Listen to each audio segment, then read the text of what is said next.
Welcome to another episode of FVTV, and we have with us today our Grand Master, Most Worshipful Brother Richard Elkington. Hello, Richard. G'day, Ash. It's good. I'm very busy at the moment and loving it. Loving it. Well, your busyness took you to Myrtleford. It did. I went to Myrtleford on Friday, and I'm very pleased that I did. Very pleased indeed. It was the handover of the Myrtleford Masonic Centre to the Scouts Association, in particular the first Myrtleford Scout group, who, surprising to me, had been operating out of a shipping container. And so they were just so enthused, so grateful, genuinely impressed with what we'd done. And it's been to us really, it's in some ways, simply selling another building. But to them, it was like all the Christmases had come at once. So they were very grateful. They had a lot of the Scouts and Cubs, and they even had a rover there, adventurers, all levels of scouting, Joeys, lots of leaders. They actually had one of the Scouts act as the Master of Ceremonies for the event. And so I had an opportunity to describe really the reason we were selling it and how it could in our case be a cause for sadness, but it's actually a cause for celebration. That we've repurposed a Masonic Centre for community use, and with an organisation that shares many of the values that we espouse. And then we had a bit of a meeting with Senior Scout Association figures afterwards, and it's remarkable. They have many of the same issues that we do in terms of getting younger people into office, property management, and many of their scouting buildings have a low occupancy rate.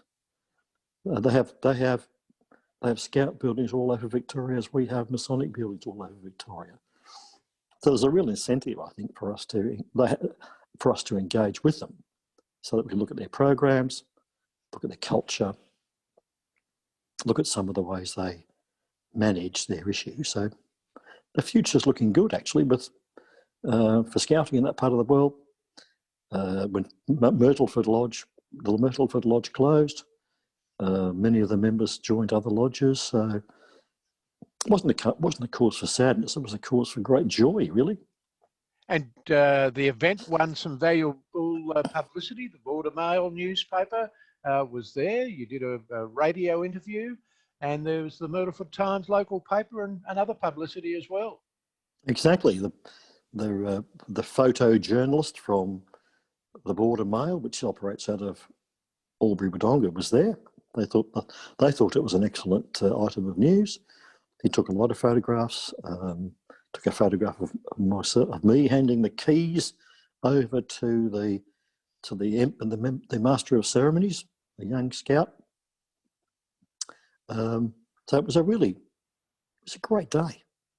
It takes a lot of time to get to Myrtleford from Traralgon, but there was a purpose to it. It wasn't just sort of turning up for a ceremony and free lunch. It was, had some substantial meaning to the whole day. Richard, on Thursday night, you had the latest meeting of the Masonic Governing Council, and that's the caretaker body Yes. that looks after our fraternity. What's been happening at the council?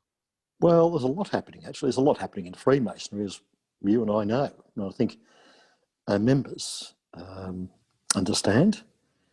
We talked about the return of lodges and conclaves and chapters to Freemasons Melbourne. We spoke about the catering and the car parking arrangements, which are very close to being resolved. We spoke about the office accommodation, which again is very close, like within days of being resolved. And the intention is to proceed with provision of additional office accommodation at Freemasons Melbourne so that Freemasons Victoria, Chamar and the foundation will be co-located. So that was just one issue we spoke about. We spoke about another initiative which continues from the board, and that was to leverage off our significant property assets across Victoria in engaging with government and engaging with electricity retailer about the use of solar power, the generation of solar power, and how that might actually reduce our electricity bills, not only to lodges that use that particular centre, but also across Victoria. So there's a vision here of making a contribution to the economy of the state, as well as reducing our own costs. So but that's it also makes a statement, doesn't it, about Freemasons' approach to the environment.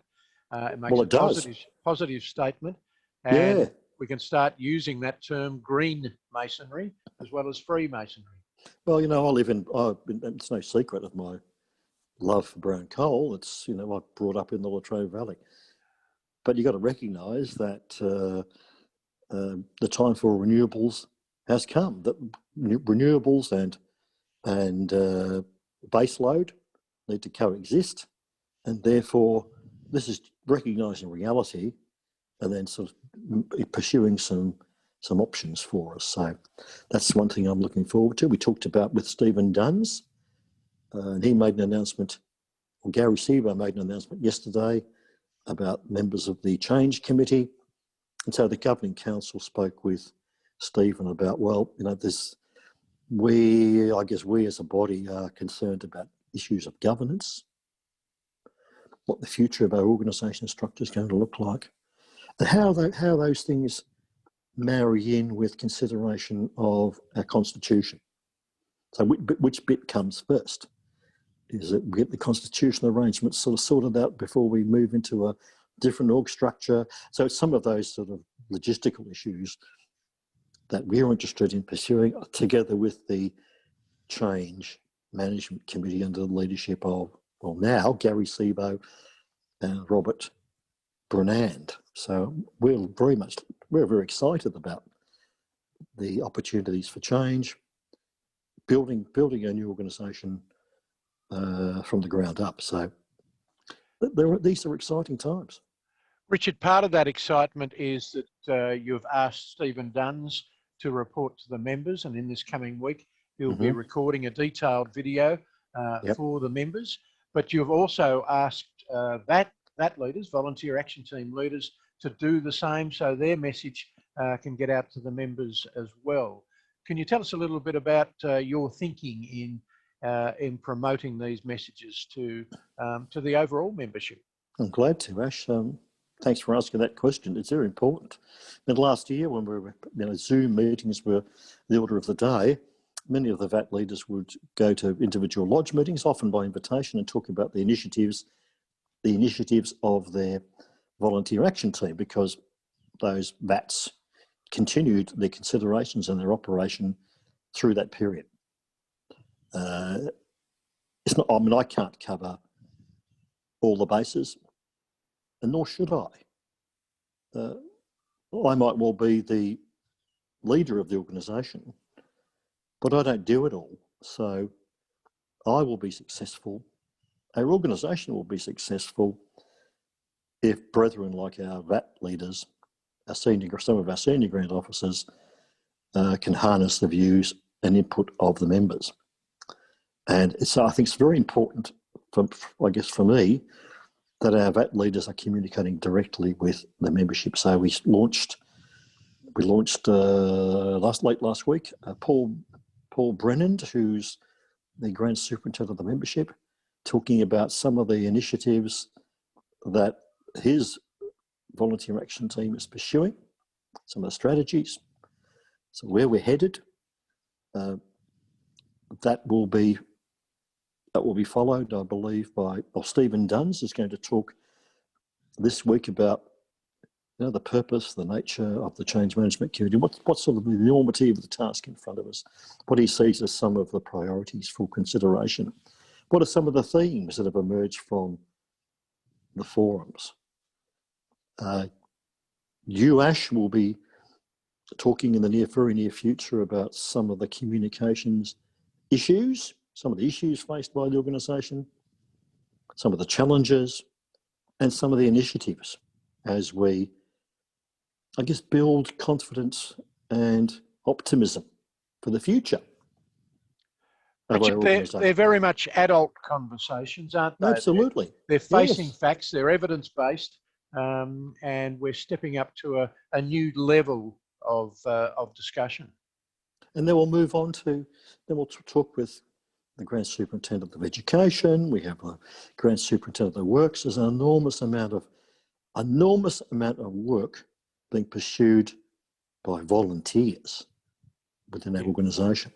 And I think, our members really need to know in a much more detailed way about what it is that we're doing, because I guess one of the reasons I'm excited about being leader of Freemasons Victoria is I can see all the things that are happening.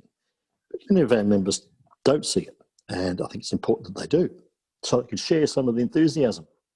I see by the lists in FV News that the number of installations is starting to skyrocket. The number of lodge meetings in person, that's starting to increase as well. Sure you're is. going to have a busy calendar. Well, I might, but then again, I might not. I mean, last week I performed one installation, which was essentially proclaiming the master for a second year at Lodge Amalthea.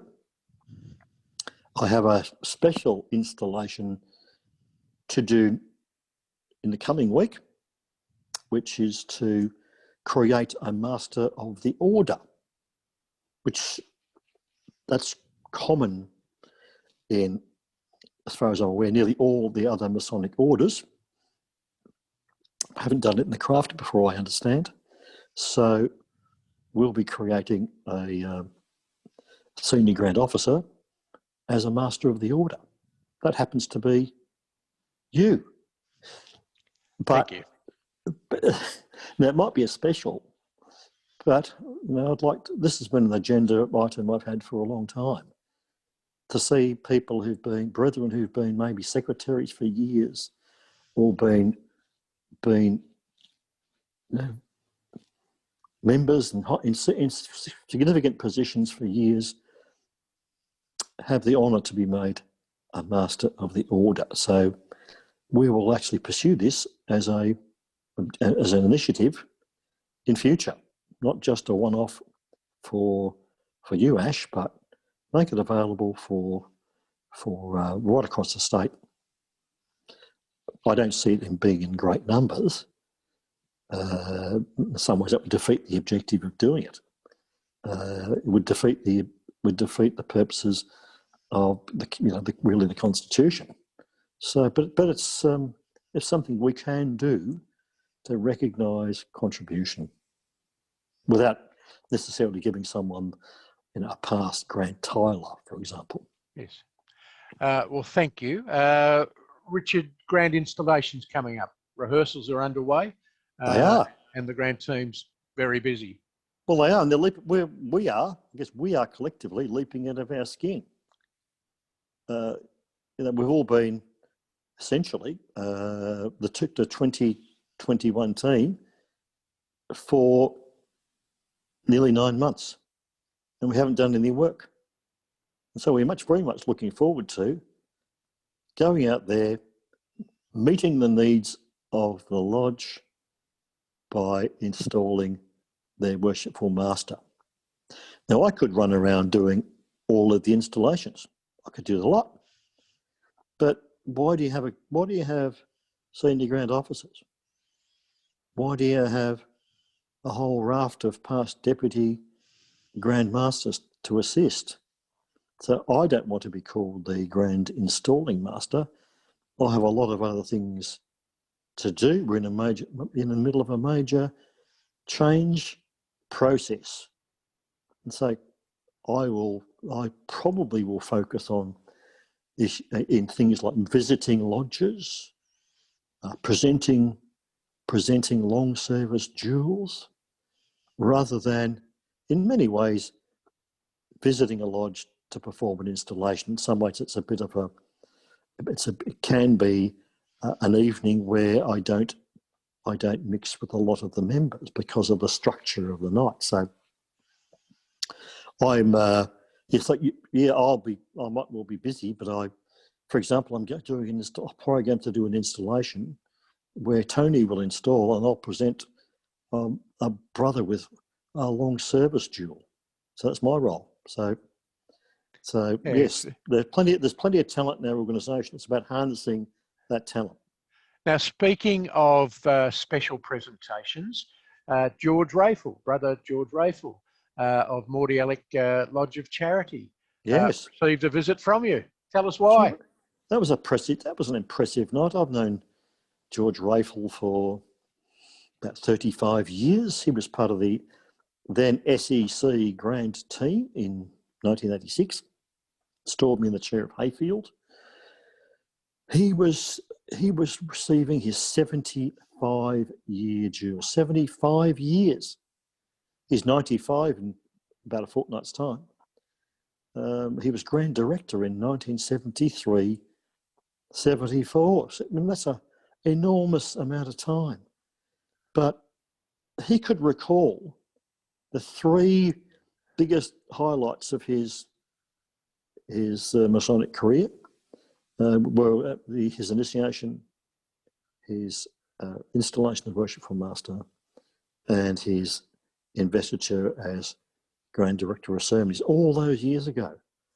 And just to show how lucid George is, he could recall the number of visitors and their sector at his installation as Worshipful Master sort of way back in the 1960s. I think it was 12 visiting masters, so many past masters, so many master masons. And so he's very impressive, very, very bright, very lucid. And I interviewed him probably for around about half an hour. And then Harry Dixon, who's the 102-year-old brother from Berwick Balcarra, I got him to present George with his 75-year duel, and his stepdaughter and her husband then presented him with his certificate and his lapel badge. And there was a large number of visitors present, lots of past Grand Directors. Don't know what a collective noun for past Grand Directors is, but I wouldn't dare mention one. I don't think it's a murder, though, is it? It's not a murder of past Grand Directors. I think that's close. So it's a really great night, and I always ask long service dual recipients, what kept them in the movement for all of that time? What messages would they like to pass on to the younger members of the lodge? And I'm very impressed with all the responses I get to those questions. Isn't it interesting, Richard, that there's very little discontent? Oh, God, yeah. And there's very little, actually. Maybe the discontented ones don't go, but yeah, it's all, we are about brotherly love. Yeah, but about relief. The messages of these brothers who get to 75 years service. Absolutely. Just incredible. It is incredible.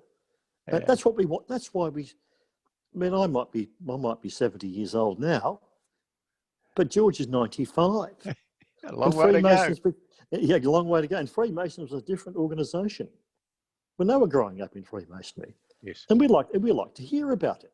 What were the experiences like? I mean, George drove from Kiwa to Melbourne and back twice a month for rehearsal and for a lodge meeting. 960 miles round trip. It was a phenomenal commitment. And why did he do it? Because he and his wife believed, well, I'm the master. It's my responsibility. I need to be there. You know, just you wonder whether, you know, I'd probably balk at that myself. But no, that was seen to be he so valued the organisation that he made those sorts of sacrifices, which is, you know, these days may well be unusual. Yeah, it's a great story. It's a wonderful story. It's a great commitment. Richard, thank you for being with us with FV TV. I know there's been a little bit of a technical problem on my end, but you've come through perfectly clear. We look forward to our next chat. They're very popular. Your latest statistics are 1,850 views to the most recent video that you've done. Is that serious? I didn't know it was that high. Yeah, 1,858 just before we went to air. Look, it must be your interviewing style. Ash, can't have anything to do with me. No, I think it rates better when you do them solo. So until next time, Richard, thanks so much for being with us on FV TV. Oh, it's a pleasure.